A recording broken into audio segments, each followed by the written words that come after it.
Good evening. I'm Matthew Santaracco, a professor of classics here at NYU and the director of our Center for Ancient Studies. As those of you know who've participated in our events, the center was founded 25 years ago within the Faculty of Arts and Science to promote the interdisciplinary and cross-cultural study of the past.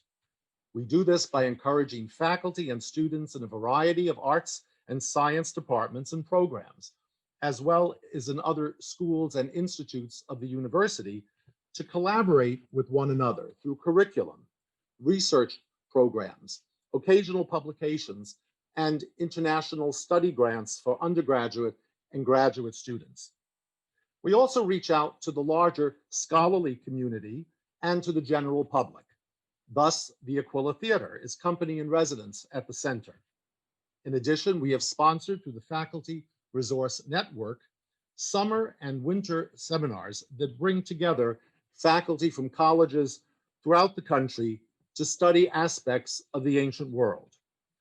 Finally, we reach an even larger public through our endowed annual conferences, many of which explore areas where ancient and modern experience intersect, and where the perspectives offered by the past can help us analyze, understand, and perhaps even respond to contemporary issues and challenges.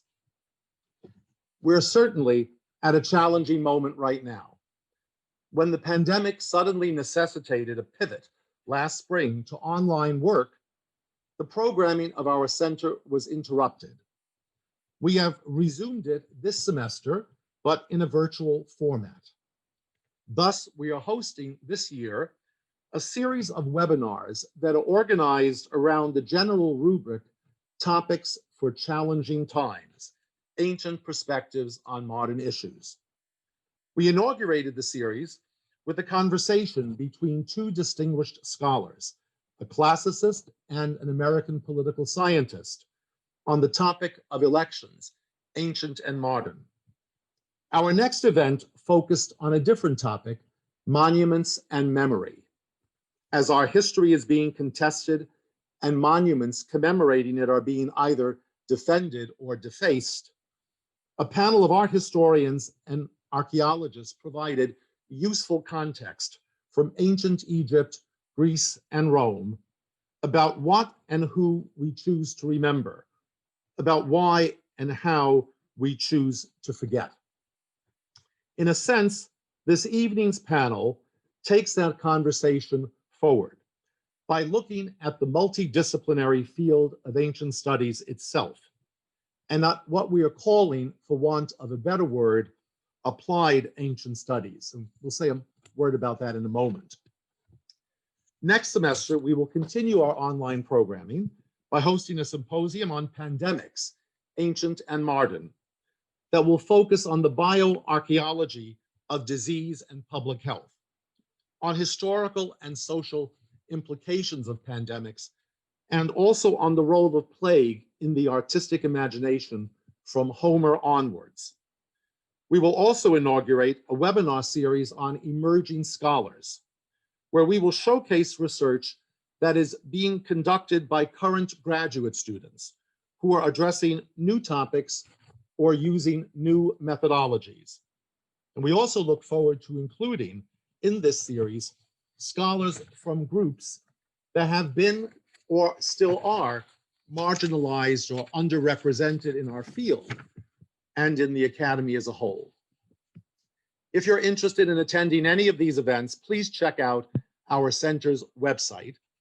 The website also contains an up-to-date calendar of all the many lectures, exhibitions, and conferences that the university as a whole is hosting related to antiquity.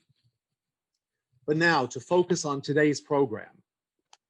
At a time when current events have revealed and exacerbated dramatic inequalities, not just in America, but globally, and as societies and the institutions within them are grappling with ongoing legacies of prejudice, violence, and racism, the academy as a whole and a number of the fields within it are re-examining their history and current practices in the context of social justice. In the field of ancient studies, the disciplines that comprise it are actively reflecting on what aspects of the past have been studied, how, by whom, and to what ends. We're looking at the uses to which this constructed past has been put, not only by the profession, but society at large. And we're asking what the role of those who study the past should be in the future. Today's program will examine one aspect of that ongoing process, namely how the field is reaching out beyond its traditional constituencies to become a more relevant and inclusive community. Among the exciting examples that we will be learning about this evening are projects that engage refugees with Greek drama, prison education programs that include antiquity, the role of community archaeology in indigenous populations, and the ways in which veterans are working with Homer. The format of today's panel, which should last an hour and a half, will be as follows. Professor Peter Meineck, whom I will introduce in a moment, will frame the conversation, introduce the presenters, and then serve as moderator. We hope that the presentations will be interactive and that there will be discussion among the panelists. But we also want to have the opportunity for those of us who are attending this webinar to ask questions. To do this, please use the Zoom webinar's Q&A function, which should appear at the bottom of your screens. I want to take this opportunity to thank my colleague, Maura Pollard, our center's program administrator, who set up this webinar and has worked tirelessly on all aspects, not just of today's program, but indeed of the entire series. I also want to thank our distinguished panel and, of course, all of you who have set aside the time to participate in this event.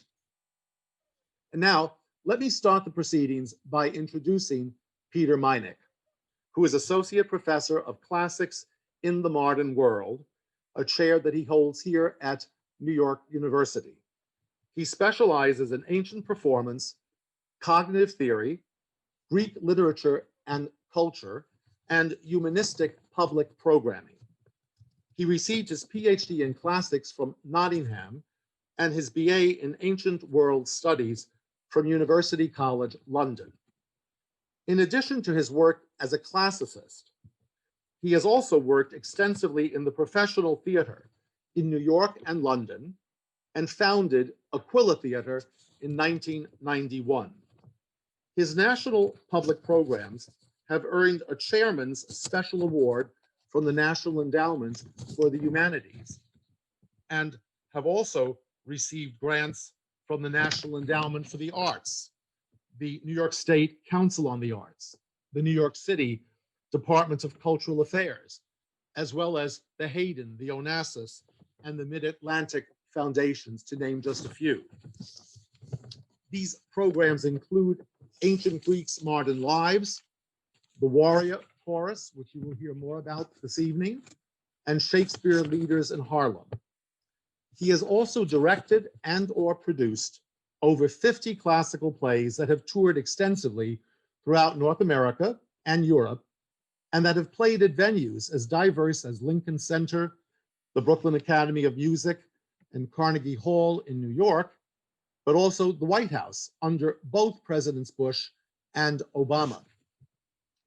Professor Meineck's recent books include Theatocracy, Greek Drama, Cognition, and the Imperative for Theater, and Combat Trauma and the Ancient Greeks, a volume of essays co-edited with our colleague David Konstan, which grew out of a conference that our Center for Ancient Studies organized a few years ago. He has also published numerous translations of Greek plays and has received the Louis Galantier Award by the American Translators Association. He is an honorary professor of classics at Nottingham and has held fellowships at Princeton, at Harvard's Center for Hellenic Studies, and the University of California at San Diego. Among the many other recognitions he has received are NYU's Golden Dozen Teaching Award and the American Philological Association's Outreach Prize. But no list of his accomplishments would be complete without noting that he also serves as a captain firefighter and EMT in Westchester, New York, where he has been on the front line in responding to cases of COVID and other emergencies in the community. I'm now delighted to turn the virtual podium over to my colleague, my friend, Peter Meinig. Thank you, Matthew. Hello, everybody. Thank you for gathering. And it's my great pleasure to be here, even though I wish we could be here in person. It's safer that we're not, believe me. Thank you, Maura and Matthew, for putting these really great seminars together and giving me the opportunity to invite a bunch of my friends to come and talk about the amazing work that they're doing, which is what I want to really get to. We called this Applied Ancient Studies, taking a term applied theatre, where you take one art form or one humanities form and apply it for a different purpose.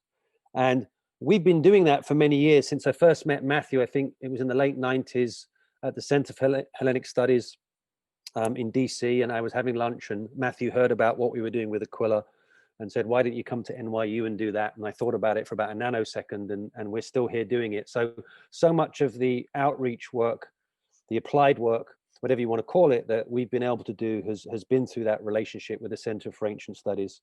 And we're really, really grateful for that. So it's lovely to be able to come and look at some of the work that we and other people have been doing in this field. Ancient Studies, we've called this Outreach, Inclusivity and Community, because I think that the idea of ancient material being able to go out into the community is not a one-way street. We want to create new community and feedback loops between experiences learned and experiences lived. So there's an equalization between the academy and the outside world. Certainly my work with veterans, I've learned an enormous amount from these men and women, and they've taught me to see Homer and Greek tragedy and comedy in brand new ways. And I've been able to incorporate that into my work. So I've been very grateful as a scholar to have that opportunity.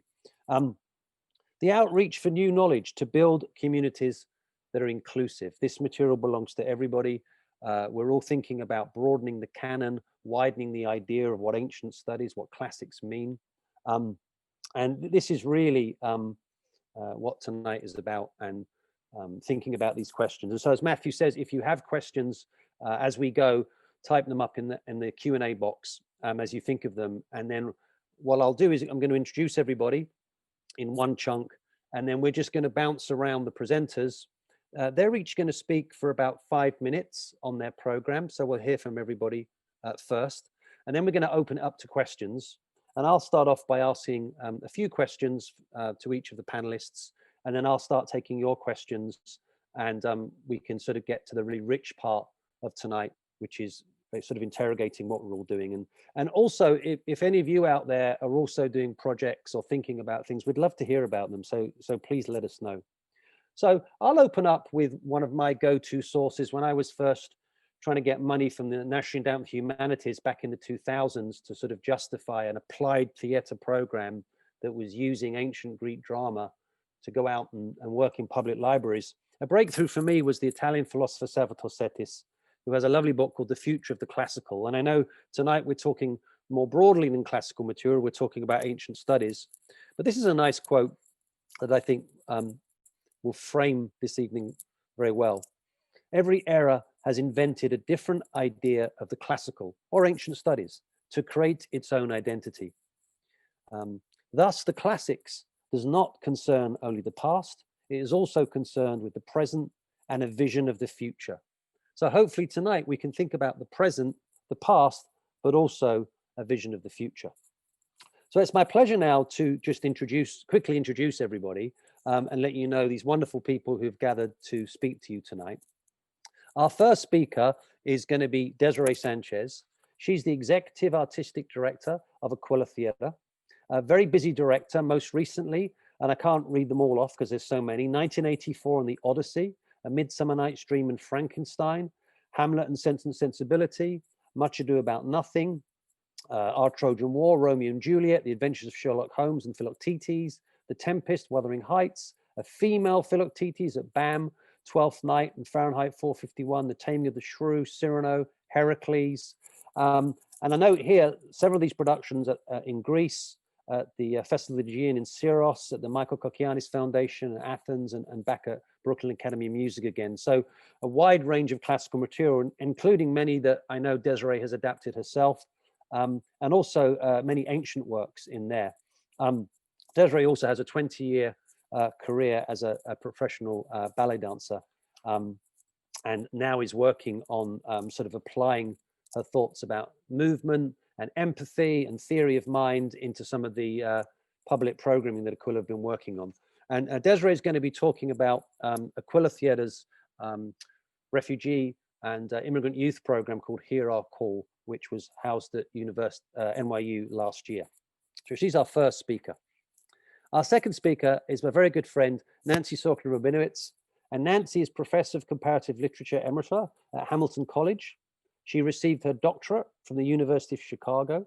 She began publishing on ancient Greek tragedy as well as modern literature. She's written 2 excellent books, which I still use, Anxiety Veiled and Greek Tragedy, in addition to co-editing many, many others. Most recently, Sex and Antiquity, Exploring Sexuality and Gender in the Ancient World.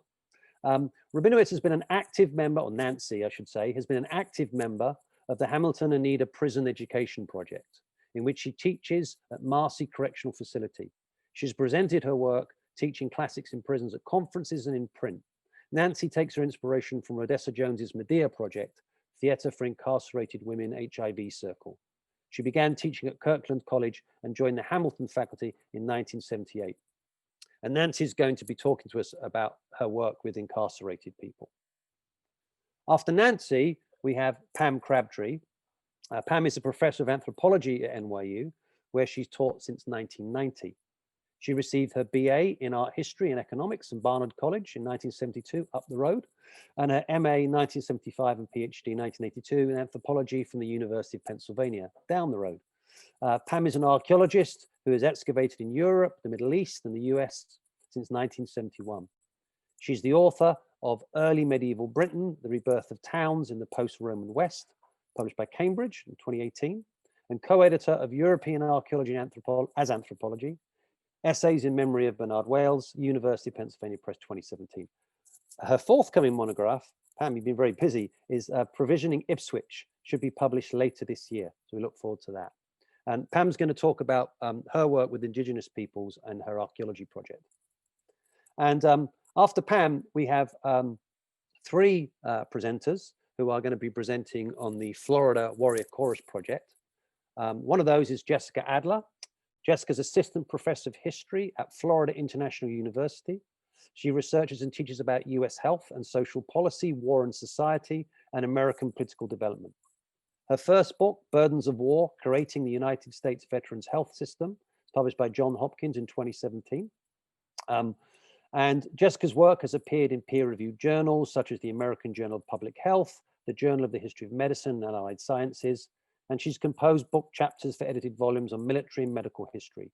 She's also written for the Washington Post, The Hill, the Miami Herald, and USA Today, and led public projects including humanities-focused reading and discussion groups geared towards military veterans. I should also say that Jessica also collaborates on interdisciplinary work with colleagues in the FIU Robert Stempel College of Public Health and Social Work, where she has a joint appointment. Jessica's going to be joined by another of my good friends, Bobby White, Bobby's a licensed mental health counselor and post commander, we should call Bobby Commander, an executive director of VF Post 8195, Stone of Hope Military Outreach and Wellness Center in West Park, Florida. A wonderful place that I've had the honor of visiting. A veteran of the United States Army who completed a combat tour in Vietnam. Bobby edited and is contributing author of Black Soldiers Tell Their Vietnam Stories, a book written and published by Vietnam veterans. He's also co-author and producer of Black Vietnam Into the Light, a documentary film about Black veterans and their service during the Vietnam War. From 1981 to 2010, Bobby served as director of the Fort Lauderdale Vet Center, a Department of Veterans Affairs outpatient mental health counseling center. In 1970 and 1980, he counseled veterans at Florida International University at Miami-Dade College. A retired veteran and minority business owner, he received the Commendation and Special Contribution Award from the Department of Veterans Affairs. He is a member of the Broward County Workforce Development Board and serves as Vice Commander of American Legion Post 29 in Miami, Florida. Bobby was inducted into the Florida Veterans Hall of Fame in 2018. He earned his BA from Florida International University and his Master of Science in Psychology from St. Thomas University, both in Miami, Florida. Very honored to have Bobby here with us. And Bobby is joined by Willie J. Ferguson, and Willie is a native of Columbus, Georgia. He was reared in Miami, Florida, which is where he currently resides. He enlisted in the United States Marine Corps at 17, Semper Fi, Willie, after graduating from Miami Northwestern Senior High in 1967. He served honorably in Vietnam and is a decorated combat veteran.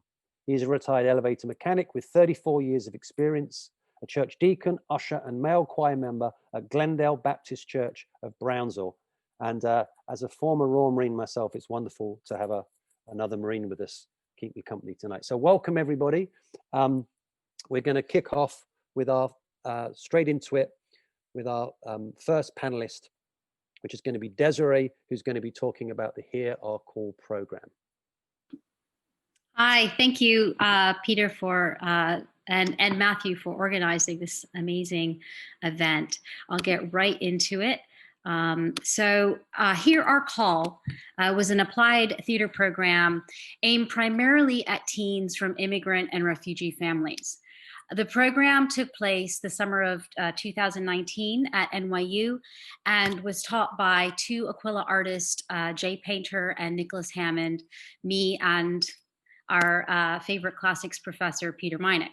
The program was a 3-week intensive, and there were 14 participants ranging in age between 12 and 19. The students were primarily recruited from various refugee charities, specialized schools, legal organizations such as the Refugee and Immigrant Center for Education and Legal Services, and the United Nations Refugee Agency. The participants came from families hailing from Turkmenistan, Russia, India, Mexico, the Dominican Republic, Somalia, Egypt, and we also had some kids of Puerto Rican descent. And while Puerto Ricans are US citizens, we can still suffer marginalization, especially if English is a second language or the internal migration happened within 1 or 2 generations. So the aim of the program was to create a sense of community, to offer a fun, artistic, and educational summer program, which was free of charge. And that was made possible by the Onassis Foundation, who generously donated to make this happen. It was also an opportunity for us as artists and educators to offer our expertise to these young students who may not normally have had the means to attend a pre-professional program, which is intended to plant those seeds of possibility. It was also a response to do whatever we could do to make these individuals feel welcome during a very unsettling time in the US for immigrants, in which we were listening to public officials make hostile remarks and policies that hurt directly the immigrant community. So theater is the perfect convoy for community, and by its nature, an ideal way to encourage participants to find their individual voice through a collaborative process.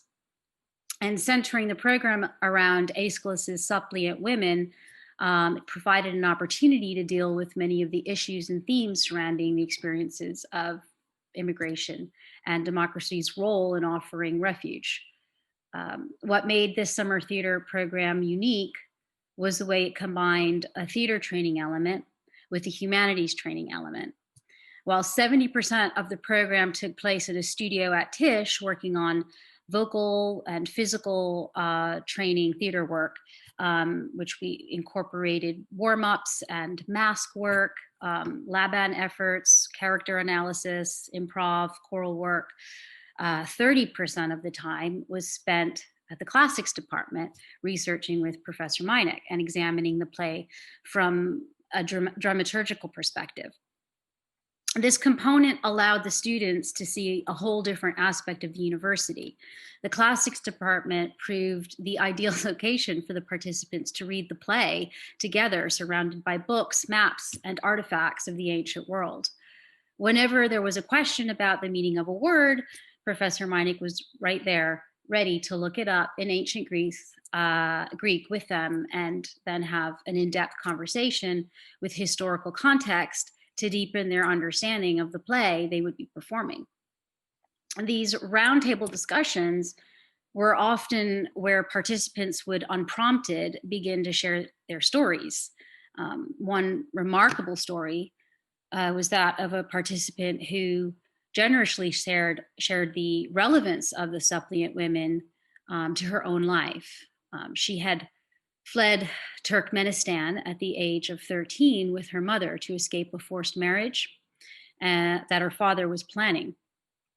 She was betrothed to a much older friend of her father's at that time. Luckily, her mother managed to escape with her daughter and herself before that could happen, and they both now live in the U.S. And this participant decided that she would create a new song inspired by the story of the Egyptian women fleeing their forced marriages. Reinterpretation and adaptation were another aspect of the program. The students were encouraged to create new performative works based on how the ancient story resonated with them or simply inspired them. While we initially thought that maybe 1 or 2 new works would be created by a group that would only have 3 weeks to work, 5 separate new works were devised, driven entirely by these young participants, and included a short devised theater piece based on Natasha Preston's 2014 novel, The Cellar, which held similar themes to The Suppliant Women. There's a choreographed dance work based on the themes of sacrifice, hate, violence, and unity. A comic mask piece presenting a screenplay one of the participants had written, and a final modern chorus made up of personal statements inspired by the play and written by each participant, which ended with a song by our aforementioned participant from Turkmenistan. The students concluded the program by performing for their friends and family, and the performances were surprisingly personal, considering the short amount of time they spent getting to know each other. They finished their show elated and with a sense of pride over their accomplishments, and many have stayed in contact even today. So I will wrap it up and finish there, and let us move on to the next participant.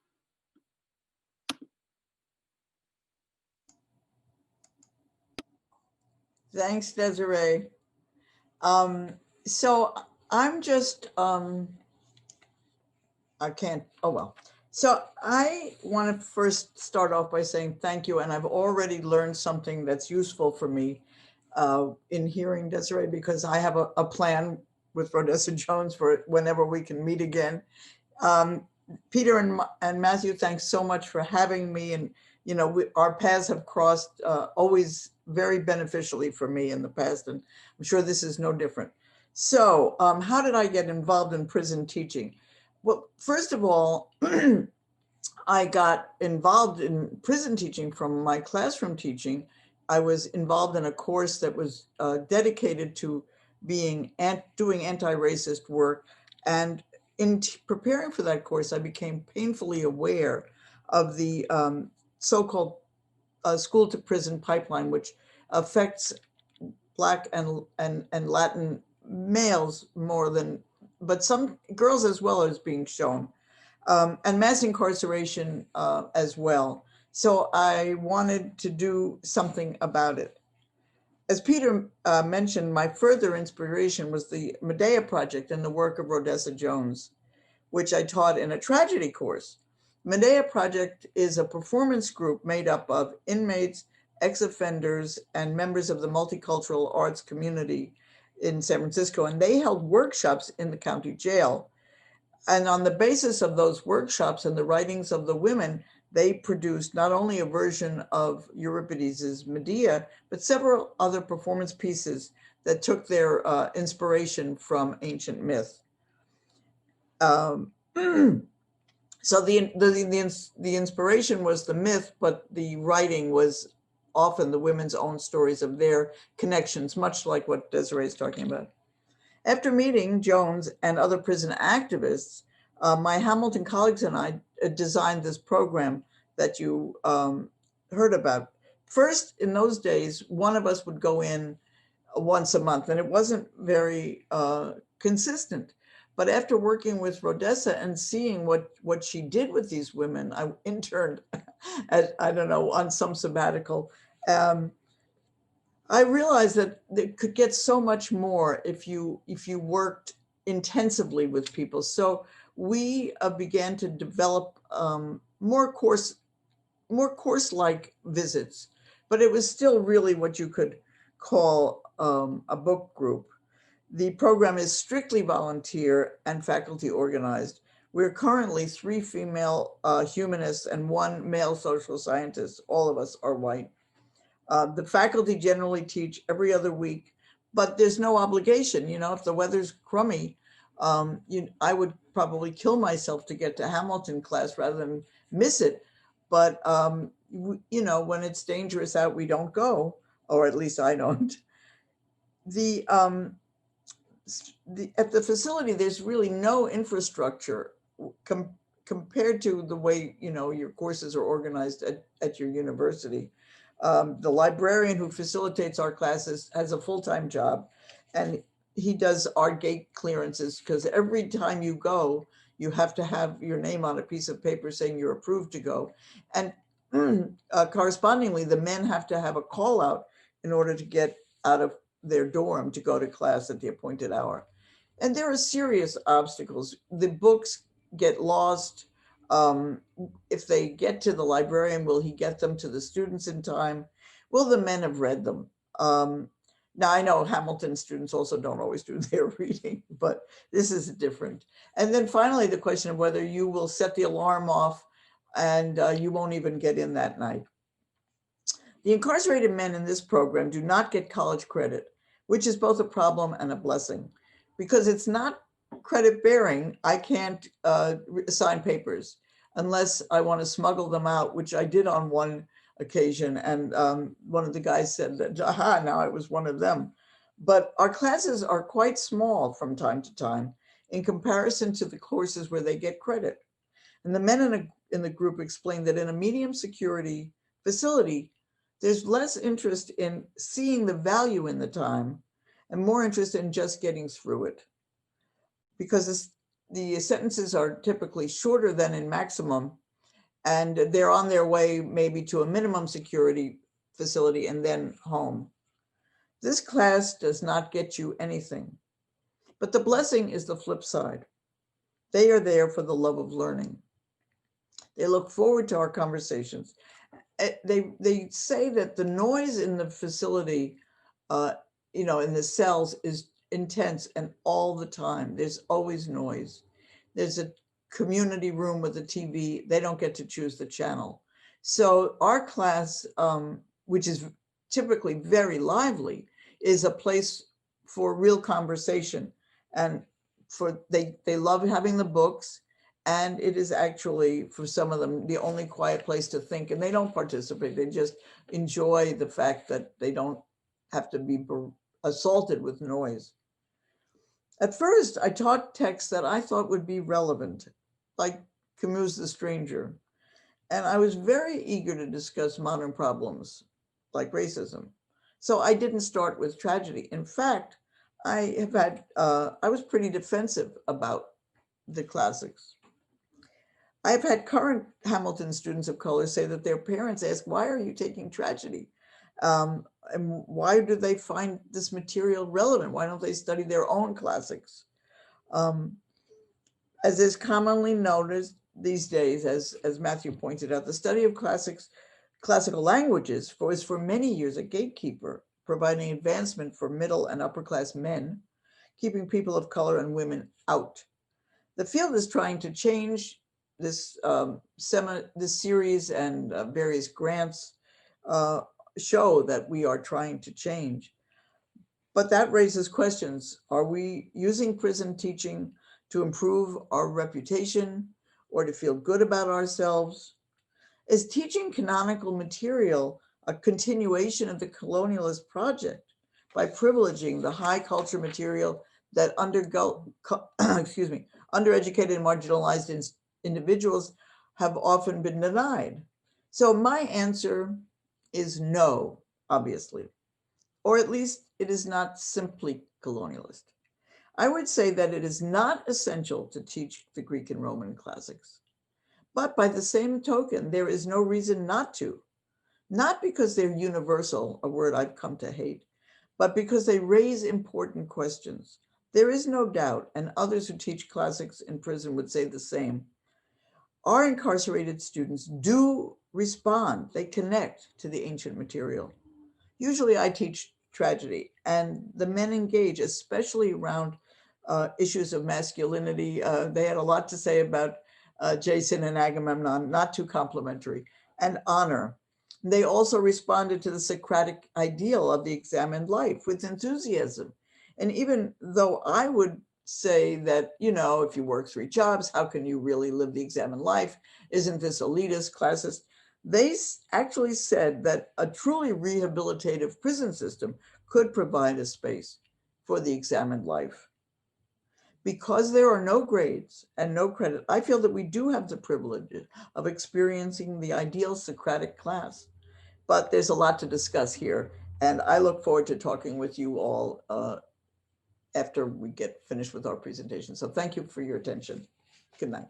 And now over to Pam. Thank you so much, Nancy. That was really interesting. And also, I'm just absolutely delighted to be here. And while my title is Community Archaeology in Indigenous Communities, in fact, I'm going to talk about community archaeology in Hawaii, although I hope that some of the things I say will have relevance for the work in other Native communities. To give you a little bit of background, how, as my college roommate's mom said to me when I told her I was going to be an archaeologist, why did a nice girl like you want to do something like that? My training in archaeology is largely in osteology. I'm a woman who studies animal bones to understand how people used animals in the past, and much of my work had been done in either early medieval Europe or in looking at the beginnings of animal domestication in the Near East. However, beginning in 2010, I had the opportunity to work with Dr. Janet Six, who was then teaching at University of Hawaii, Maui College, and is now the county archaeologist for Maui. I'm happy to say that she was one of our NYU undergrads in the Joint Anthropology and Classics program. She went on to get a master's at Columbia and a PhD at Penn, and she's been working in Hawaii ever since. And what we wanted to do was to develop a field course that would combine students with an interest in archaeology from NYU and students from UH Maui College. And we actually did this for 4 summers. The first 2 working at the site of Moku'ula, which is associated with Kamehameha III and is located in Lahaina on Maui. And the last 2 at Loiloa, which is a site in the Iao Valley, one of the most agriculturally productive regions of Hawaii, where our Native Hawaiian colleagues are working to reconstruct traditional, very efficient and very sustainable farming practices. So why is this community archaeology and how is it different?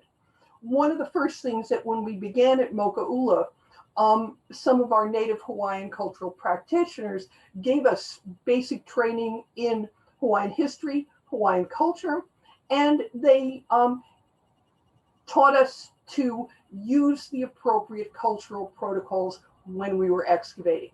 So, for example, one of the things that we do when we start every morning is that we chant. And one of the chants is a chant called Eho Mai. I won't chant for you because I have the world's worst singing voice, but basically translating it from the Hawaiian, it is essentially asking for the wisdom that is in the songs and the proverbs and having that wisdom guide our work. We would chant at the end of the day. So we really, we're working on projects that are of interest to the Native community, and we're trying to particularly be aware of certain special concerns. one of the biggest concerns in Hawaii and in indigenous communities elsewhere has been the excavation of human remains, and particularly the historic mistreatment of human remains. So in fact, that was one of my jobs as a bone person as we were working.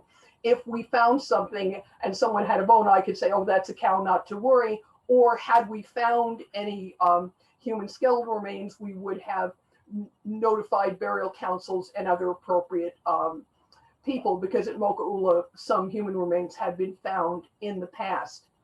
And the other thing we tried to do was do as much survey and record on above ground recording in addition to excavation, as a way of really limiting the amount of excavation we do, so that, again, limiting the chance that we might encounter human remains. It was a great program. We trained a number of students who've gone on to graduate school in archaeology, both in Hawaiian students and students from NYU. But sadly, community archaeology in Hawaii is relatively rare. And as any of you who visited know, the Hawaiian Islands are absolutely gorgeous. Much of the economy rests on tourism. And so that most of the archaeological work that is carried out as what's called developer-funded archaeology. And these are private archaeological companies who are hired by resorts, developers, and so on to carry out archaeological research that in many cases is mandated by state and federal law in advance of construction. And one of the problems that we faced is that in many cases, the quality of this archaeology simply, it does not meet the standards of the Hawaiian Historic Preservation Department. It does not meet the standards of the Secretary of the Interior standards for archaeological excavation, which call for things like appropriate consultation with indigenous communities, appropriate documentation, appropriate storage of materials. And frankly, the worst of it doesn't meet the standards that I learned when I was a Barnard undergrad in the old Barnard Columbia Archaeological Field Course back in the early 1970s. This is where my other piece of engagement with community archaeology came in. In my time in Hawaii, I had a chance to work closely and make friends with a number of my Native American friends and colleagues. And some of them have been very concerned about the quality of excavation that has been carried out by these firms, and particularly for the less than appropriate recovery of human burials and human skeletal remains. So since nobody in archaeology went to the field this summer, instead of going out and doing archaeological field work, what I did was I spent the summer reading and testifying in a number of hearings and court cases that were brought by my Native American colleagues to challenge the research plans for a couple of developer-funded programs on Maui. And I think it came to a good result. I had never been a witness in a court case before, but I was able to question some of the decisions that the work that some of these companies had made, and basically get written into the contract the kind of standards that we need, that they must read the State Historic Preservation Department standards. And one of the important ones that we got written in was that they must, one of the things that often happens with these contract firms is they bring in digging machines and they dig along, and if they find something, they stop it. And sometimes by the time they stop it, any archaeological material, and particularly human remains, are in very bad nick, and the quality of excavation of these human remains is terrible. So one of the things we got written into the contract was that these firms must employ people who are trained in human osteology and have a university level course in the recognition and treatment of human bones. We've improved the quality of photos, we've improved the quality of documentation, and we've improved the quality of storage. And where in the ideal world, you would like these areas that have burials to be left alone at least if they have to be excavated, they can be done with more care and more attention to the needs and desires of the local Native Hawaiian community. So with that, I would love to turn it over to my colleagues, Jessica, Willie, and Bobby. Thank you. Thank you so much, Pam. I'm going to wait for Willie and Bobby to be up and running.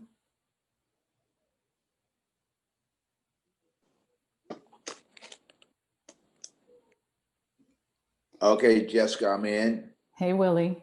Hi, Jess. So I'll pull up slides while Bobby gets on. Okay. Okay, I'm here. Good. Okay, good. We're all here.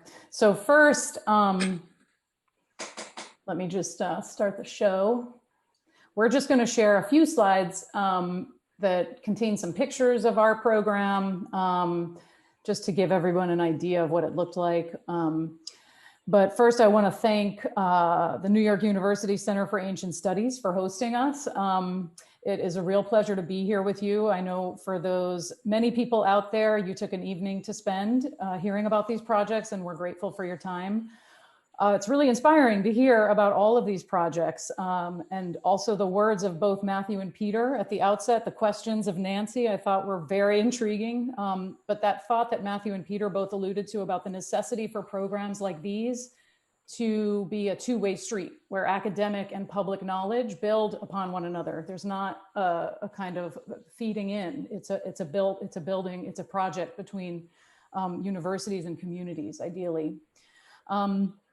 So I also want to thank Peter Meineck and the Aquila Theater for including us in their National Endowment for the Humanities funded project, Warrior Chorus, which enabled us to bring together a really amazing group of veterans down here in South Florida for discussions of the Odyssey in January and February of 2020, which now seems like about 1,000 years ago. But we'll talk to you today about that program. So first, Bobby, who co-directed the Warrior Chorus project with me down here in Florida, will speak for a couple of minutes about VFW Post 8195, which is where the program took place. And then I'll talk for about 2 minutes about how our program was structured.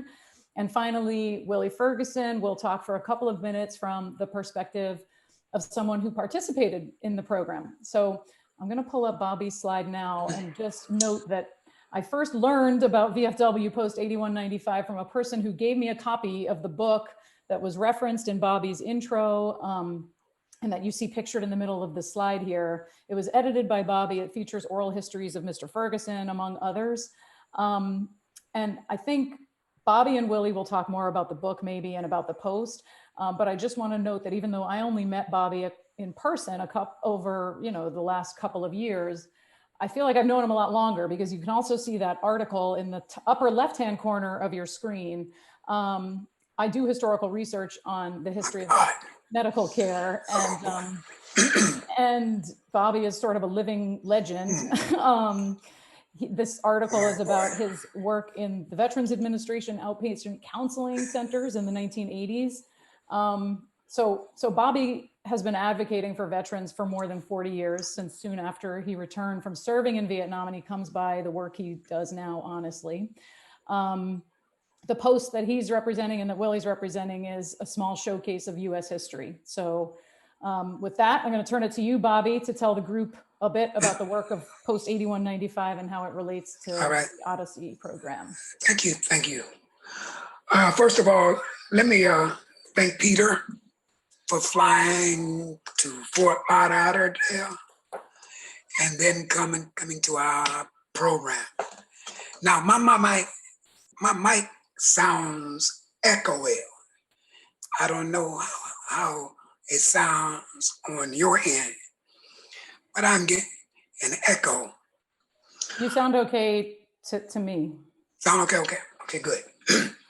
Okay, let me start off by saying, first of all, when Jessica came to us to share this project, and Peter, we thought it was right on time, because our group had been working on a book, and we had been in open dialogue about the book.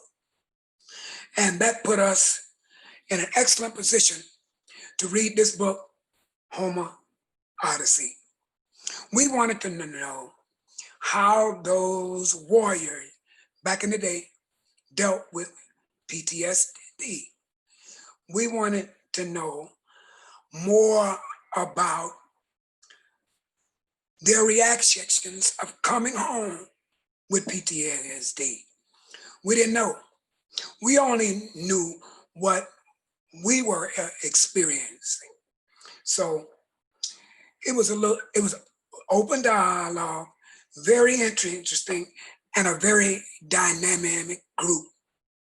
So one of the things I want to say is that we were primed for this because we had been to every major library in Broward County, sharing our stories with audiences.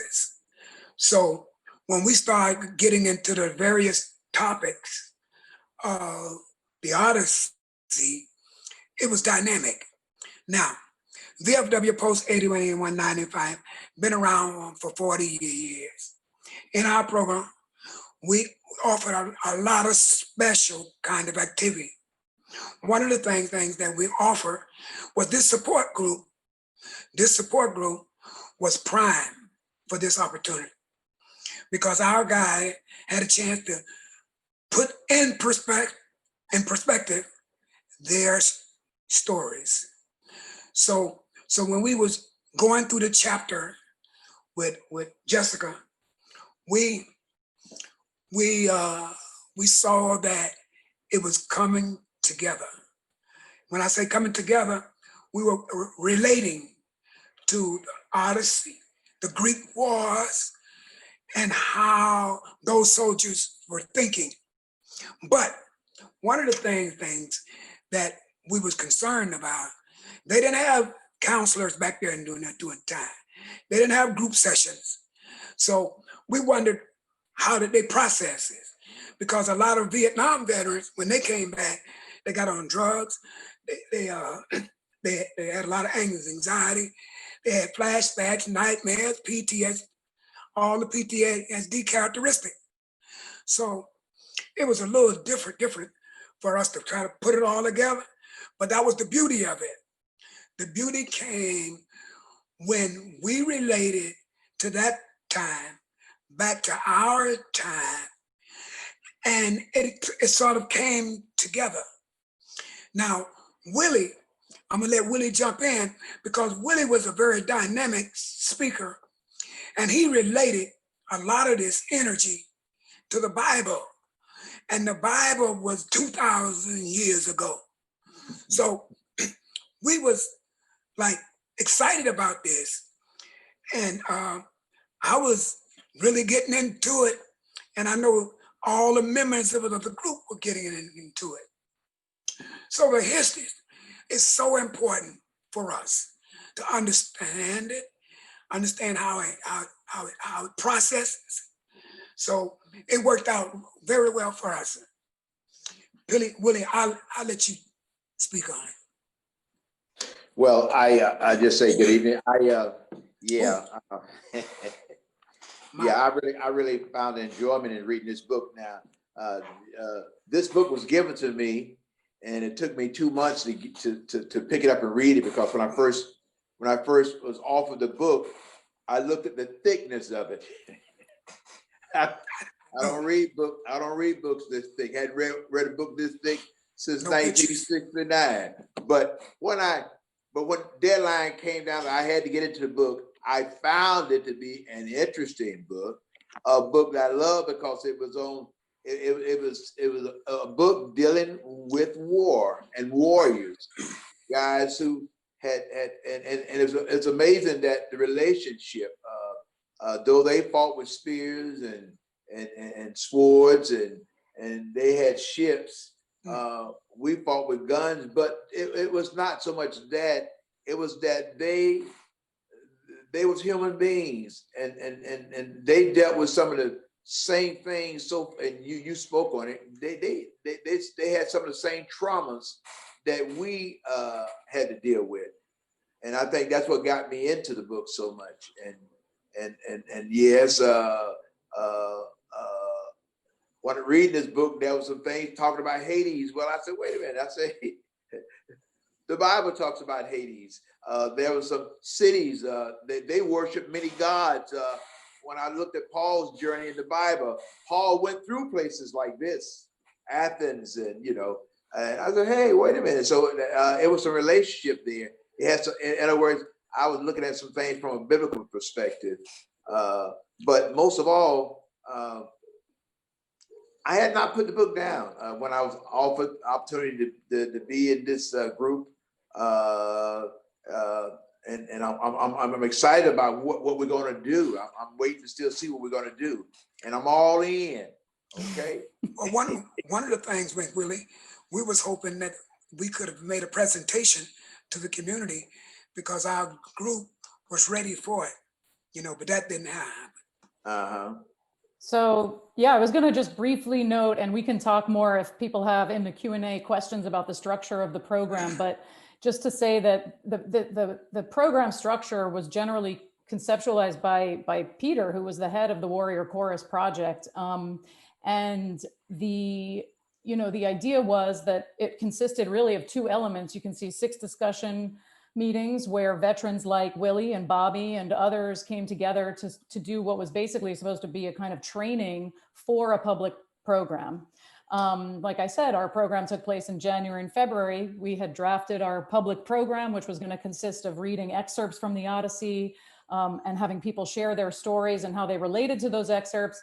But of course, in March of 2020, everything stopped. And so, I still want to just note that I feel that we educated, that you all educated me and each other. And so, hopefully the public program will come to pass, but I feel lucky to have been a part of the discussions nonetheless. So thanks, Bobby and Willie, for doing this too. And I want to turn it back over. Anything, Willie, Bobby, any of the last thoughts before we turn it back over to Peter?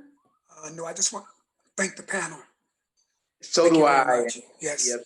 I'm looking forward to us going into the new year, getting into this book. Back to you, Peter. Yes. All right. Thank you, guys. It's great to see you again. Thank you. Thank you, Peter. The wonderful bunch of vets down there in Florida. And we will come back together once COVID is done and out of here. We will definitely, we'll pick up the program and we will continue it because it's too good not to. So this is the portion where I get to ask a few questions and then you guys get to ask some questions. So while I've got Jessica and Willie and Bobby up on the screen, why don't I start with you guys and then the hordes of you who are listening in, please shoot your questions in the Q&A and I will moderate those questions and get them out to you. And they're coming in, but a question I have for, and actually, why doesn't everybody put their cameras on now so I can see you all? That's probably the best thing. So maybe Desiree and Nancy rejoin us because I think we can all fit in the boxes and that will work. Because any of you can chime in on this. There you go. So the first question to Jessica and Willie and Bobby, I'll put you on the spot a little bit. Can you think of like a specific moment when you were in the Odyssey and you went, wow, that really speaks to me? Maybe Jessica, you felt it in the room, or Willie or Bobby, there was something that just like really stood out to you. Is there a moment perhaps you can remember?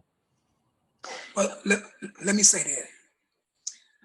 I've been watching a lot of the Greek warrior story for years, and I'm wondering why.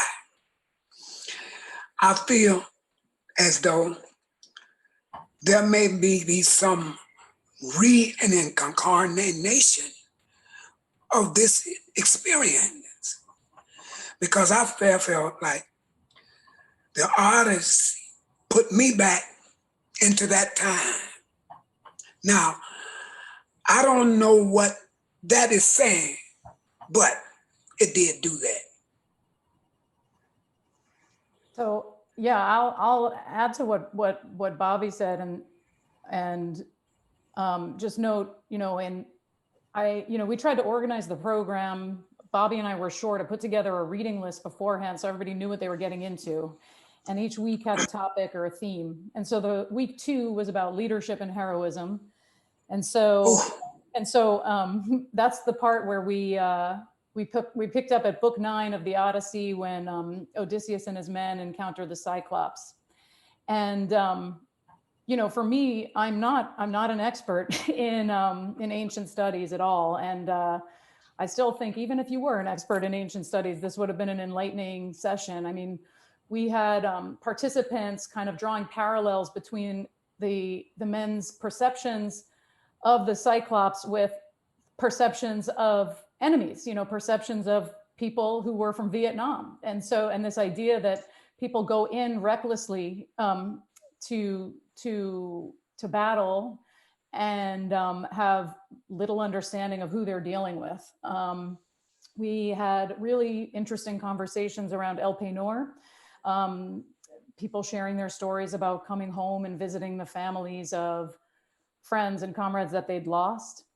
And Willie, I don't know if you want to step in. I know that people. Yeah. Well, yeah, well, there's a few, because I marked them out in my book. It caused me to have flashbacks. But one of them in particular was when Odysseus had to go on another mission to Hades before they would allow him to go home. And what hit me in that one was that, oh my God, we got another mission. Now somebody's it's not coming back. And then it reminded me of those guys who had to go out on a mission who were short timers. Yes. Next week or a few days, they supposed to go home, but now you're required to go out on another mission. And so so that was one that hit me. Boy, a short timer, man, I want to go home, and you're calling for another mission. And the one that, remember the young man that fell from the roof? He didn't even get to go on the mission. Yes. He fell and broke his neck. And so, but the mission continued. They couldn't bury him at the time. That's like, you remember that reminded me, we're leaving our comrades on the battlefield. You can't get to them right now. You got to come back for them. But in Marine Corps, we never leave our dead behind. So I was having flashbacks from that. And so hopefully I get to. I think war. Yeah, I think war create a lot of chaos. It does. And when Jessica mentioned that going into that cave with the Cyclops. Cyclops. And the commanding officer was leading his troops into there. We've seen a lot of that in Vietnam. And they got cut off. Right.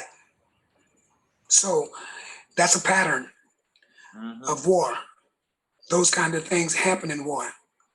I don't know if they're happening because somebody trying to prove a point of bravery, or they're caught up into a chaotic way of thinking. So those things happen. Thank you, guys. I've seen it happen. Yeah. That's a wonderful example of how your wisdom is so edifying to us who haven't experienced what you guys have experienced. And this gets to one of the questions that's come in from our colleague Patrick Deere, who's an NYU professor in the English department. And he's asking about how directly do we think representations of suffering in ancient Greek tragedy or epic translate to our recent ideas of trauma or PTSD? Do you see differences as well as commonalities? And he says, what do the classics have to teach us about our own relationships to trauma, especially in settings like the Warrior Chorus, which we've addressed, or prison education, or refugee education? So maybe, Nancy, I could push that question to you, and then even to Desiree to build on that. Thanks so much. Thanks everybody. I want to actually, remind me if I don't answer your question, but I wanted to go back to this idea of the two-way street, which I didn't address, which is how I would teach in the prison Wednesday nights. I taught at Hamilton Tuesday and Thursday, and I invariably came back with something that I had gained. that informed my undergraduate classroom. I don't know how they felt about it, my students. I didn't ever ask them, but I could never, it couldn't get it out of my mind what had transpired. But I actually, so I, of course, I had one guy who was a veteran. And so when we were talking about the Agamemnon, there was a lot of discussion about passages in particular that showed Agamemnon as a thoughtless leader, you know, who was and doing things that Aeschylus makes clear are mistaken against the gods. And the passage, I can't quote it, but Peter, you probably can. I often teach your translation, so I'm enriching you. The body bags, you know, the question of all the dead who are coming back, and the contrast of that and Agamemnon's appearance on the chariot with the woman that, of course, I always emphasize, given my bent, but absolutely very resonant, the issues to what they felt about leaders who did not think about their soldiers. Yeah, and that's the second correlode of Agamemnon. Ares, dearly in death, sends back from Troy in exchange for men ashes with urns, body bags, right? Desiree, how about you in the Hear Our Call program?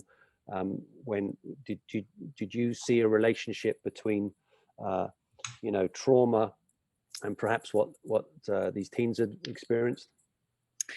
Yeah, I think it was interesting because everybody who came to the program who was a participant had a different experience and a unique one. But when one of the participants from who I spoke about earlier, who said, actually, guys, this is my story, that was definitely a remarkable moment in the process, because she was absolutely identifying with the trauma that these women were facing, and she had firsthand experience of that. And so that her sharing that, I think, with the group encouraged others to start expressing their own stories. And I think that it was interesting because I think it just allowed them to fully explore the work in a way that a more traditional theater program like that with kids might kind of stay on the surface and be more centered around the sort of individual and the sort of competitiveness that can happen in programs like this, where this became about community and acceptance. And they very quickly built that community around each other and continue to talk to each other through social media. So that yeah, I think it was something that resonated with them. Thank you. And Pam, I had a question, because listening to your wonderful presentation, you went from sort of archaeologist to then working alongside the indigenous peoples, and now you're kind of advocating for them. So that seems to be like a whole journey in there. And can you talk about, perhaps for you as a scholar, a moment of epiphany that you had where you suddenly maybe transformed slightly in your attitude to what you were doing in terms of having that interaction with that community? Yeah, I don't think there was an epiphany, but if I can sort of start with the issue of trauma and link that in a way, because one of the concerns of my Native Hawaiian colleagues is the trauma of the uncovering of people that they know to be their ancestors, and this is something that can be generalized to Native American, Native Canadian communities as well. And the fact that, if you can imagine, if you had a cemetery where your great grandfather was buried and somebody came along with construction equipment and dug it up, and that's been a real history of the treatment of both Native Hawaiian and more broadly Native American communities. It came kind of slowly, I will admit, that because I had Native American colleagues, there are past laws that allow Native Americans for historical and other reasons to be able to go places that colonial people can't go. But if you go and dress appropriately, you can go with them. And we visited one of the sites where construction was going on, and yes, sands shift, but there right on the surface were bones. This was probably in, I think, 2013. And I looked at that and I said, that's not the way it should be done. And, and realizing that, how would I feel if this were my great grandfather?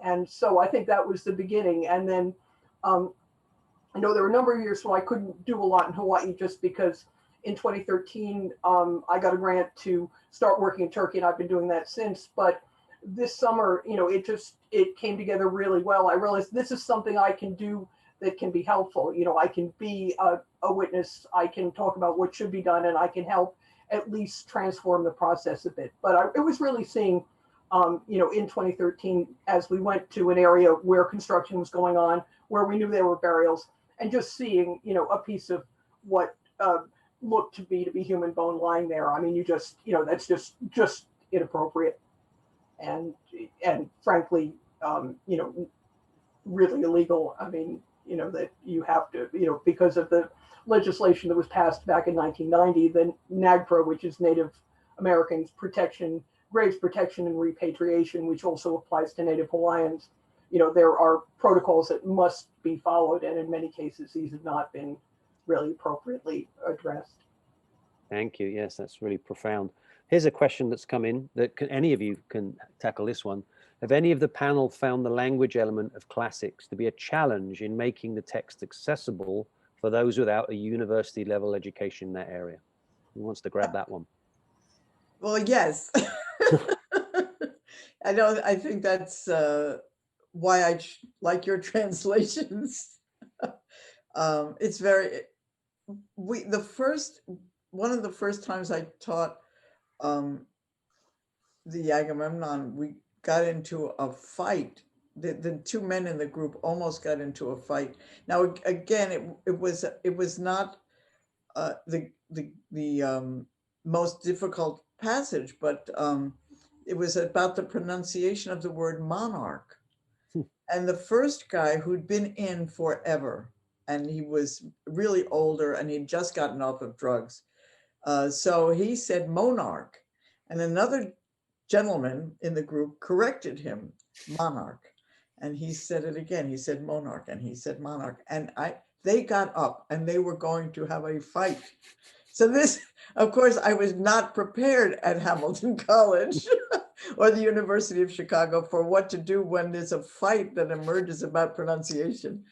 But yeah, so it is difficult, and you can't do the same kind of work that you might do in, well, first of all, of course, if you're in a Greek class versus a designated tragedy course at a college, where you can work through these difficult chorus.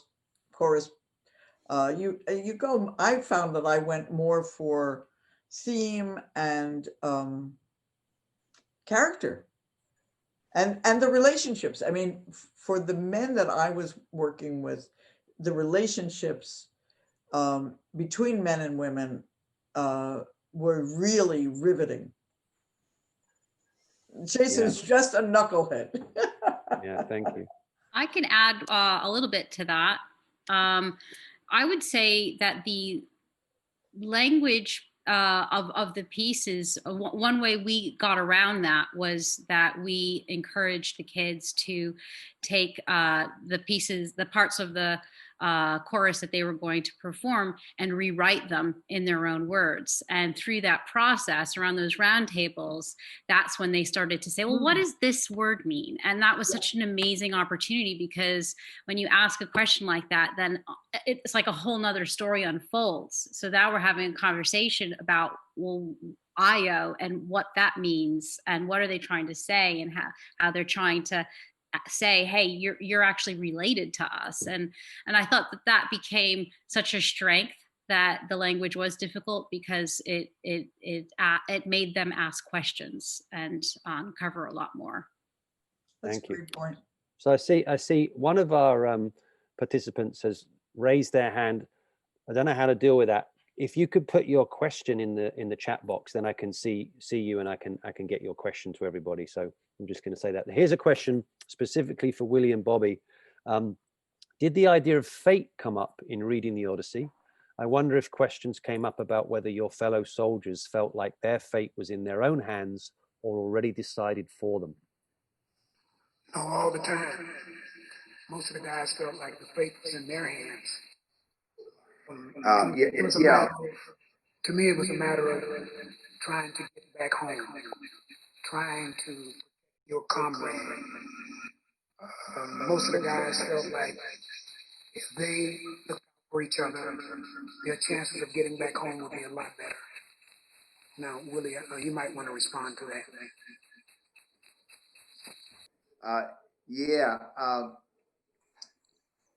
There come a time we felt our fate was in our leaders' hands, and then there came a time we had to we began to as a group begin to look out for one another, because in war now, mind you,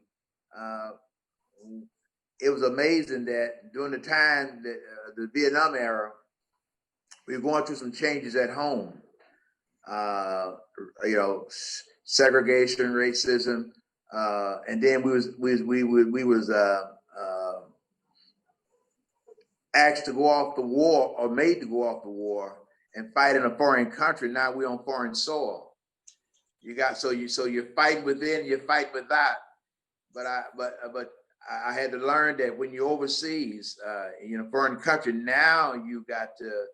It's amazing how you band together, and you did band together, okay? Because we're now both on foreign soil, and so we're fighting just to get back home. But to get back home, you say, well, what is it? When I get back home, I got to fight another war, okay? But it was just the idea. I was fighting on the battlefield. I was fighting up around Quezon, Hill Lake 61, when we got the word that Dr. Martin Luther King was assassinated, and the black soldiers, they wanted to throw down their rifles, and I had to, and I took a stand and said, no, man, we can't do that. We're in a foreign country. We'll pick back up this war when we get home. Right now, it's amazing. We got to be Americans, okay? And so. But it was amazing. It was amazing the relationship that you build, and that we know that things are different at home, but here we actually banded together, okay, and decide we'll take up the fight when we get back home. So fate was in our hands. I think the unity among black soldiers in Vietnam was extraordinary. And I want to jump in and just say that some of the points that Willie just made came up when we were talking about the last part of the Odyssey, when Odysseus returns to Ithaca and doesn't recognize it. And I think some folks who might be attending tonight, who were participants in our group, a guy named Arthur made the amazing point that he also didn't recognize home when he came back, because there were tanks in his street in Miami as protests were erupting in the late 1960s. And so, just on every level, whether folks in our group were talking about their own changes personally that flowed from their experiences at war, or the larger social circumstances that they were returning to, Odysseus's experiences somehow spoke to both of those levels. Willie, you have something to add? No, that was my war. I come back to a war. Tanks right up and down my street. Yeah, thank you guys. Great stuff. So here's a question, which actually was something I wanted to get to, and any of you can take this. The question was about sort of the trajectory of establishing an applied program, and that was something I was thinking about listening to all of you actually. Was what kind of institutional support did you get or not get when you were setting up your programs, and what might you have wished you would have had that you didn't have? So the question is, what can the academy do, right? Somebody else asked that question, and what did they not do? So I don't know if anyone wants to tackle that one. Let me just say something very quick. And there was a specific question about whether you have to be a faculty member. So you don't have to be a faculty member, but you certainly do need an institution. You can't just go into a prison by yourself. But that's why I think we chose the cheap and easy way. We did this, we called for volunteers and we asked the dean for, some little tiny budget for books. So I'm very impressed by those of you who've done major programming and raised major money, because but we just went the easy route. I'll just chime in that Peter designed his Warrior Chorus program, and maybe you had collaborators there, where participants got paid. And I think it's really important to recognize with dollars that what we're saying in ideas, which is community members are educators too. And so if and when a community-based program can pay participants, we need to do that. Because as we all know, we're taking the knowledge that people like Willie and Bobby and others give us, and we're bringing it to our classrooms. And so that needs to be, recognized in all sorts of ways, including ideally with money, I think. So I admired that aspect of Peter's design and his program. Yeah, thank you. And that was important for us to equalize the relationship. And even though it wasn't a huge amount of money, it's something, right? And it just professionalizes everything. Here's one question that's come in that is a great question. And I have actually, before I get to this question, I remember when we set up here our call, it was hard at first until I found the right people at NYU. And once I found the right people, it was amazing how helpful they were. But I also made assumptions. And I think sometimes in the academy, we like to think we're inclusive and we're welcoming. And I remember it was so important to me that the kids got NYU IDs, that they felt like they were part of our community. And I remember setting it all up and going over to the ID card center and, lining them up to meet some overworked, harried kind of card worker who just started yelling at these kids, demanding to see passports and their identity papers, which is the worst thing you can do to a group of traumatized refugee kids. And I saw the program just falling apart. And I realized that was my fault, right? Is that I didn't anticipate that problem. And once I again got to the right person, then it was great. So I think sometimes these programs teach us, right, that our institutions, to us, they feel like they're great and wonderful, inclusive, but sometimes they're really not. And I think when people walk in who don't look like us or don't look like they belong there, sometimes our institutions can be pretty hostile. So that's definitely, and that leads into this probably our last question tonight, which is, one participant would like to know how to attract more African-American and Latino men and women to programs like these. Suggestions. So, all right, I'm going to put that to you guys. Could you say that again? How to attract more African-American and Latino men and women to programs like these. Oh, that's a good question. Well, I think what we've done was expand the process.